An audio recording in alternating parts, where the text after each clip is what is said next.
Good afternoon, everyone. Tinubu, the federal government in quote, has released the Rivers State allocation that they said Supreme Court asked them to withhold over the crisis in Rivers State. They have released it to Wike. Oh, sorry, to Wike. They have released it to the military head of state. That is the head of the interim government, the Admiral. So he has the whole time now to do what he wants to do with the money. And when you look at the alignment, you see this case is of two sides, okay?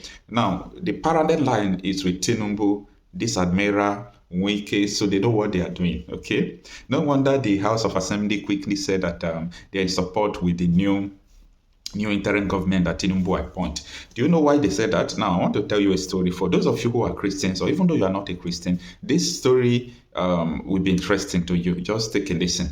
Now, in the Bible, there was an issue of child. They said two harlots were sleeping and one now killed her own child.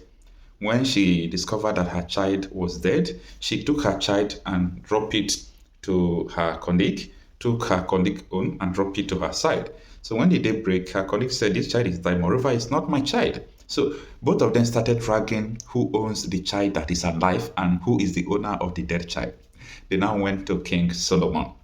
King Solomon, in his wisdom, now said, okay, since two of you are dragging the living child and nobody wants to claim responsibility of the dead child, what I'm going to do right now, I am going to divide the child into two so that I will share it between both of you. The mother of the child said, no, King, don't do that, don't do that, don't do that. The one that wants to claim the child that is not hers said, "Yes, my king, that will settle this issue. Divide the child." And the King Solomon, in his wisdom, said, "You are not the owner of this child because there is no mother living on earth that can behold the killing of her own offspring. The child you labored for 9 months to carry in your womb, the child that you pushed, you know how difficult it is to conceive. Under the 9 months, you'll be having different kind of things. And after you ask them to divide your child because of what is going on. So that is exactly what played out in Rivers State. When the House of Assembly members who are loyal to Wike and Tinubu said, yes, we accept the interim government in Rivers. It doesn't make sense because there is already alignment. They are going to have a share of everything that is going on, and they are going to plan on how they will have they will become victorious. But my dear fellow people who find themselves in this contraption, according to Awolowo, Nigeria is a mere geographical space. It is a pity. It is a pity that we are just a victim. The world happened to us.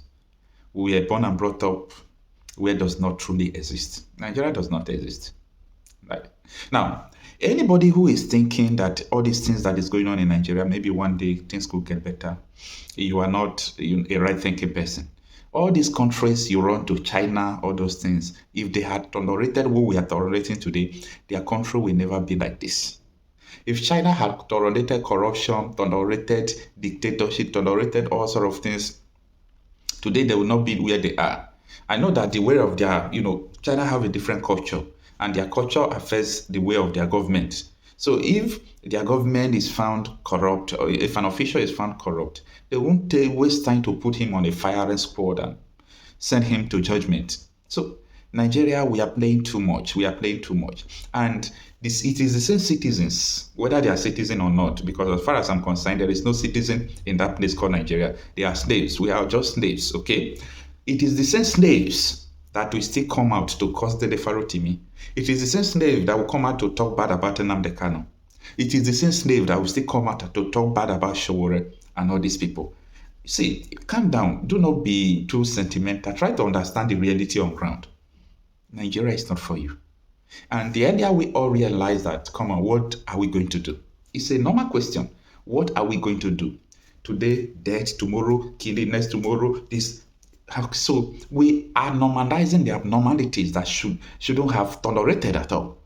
Yes, we are normalizing it.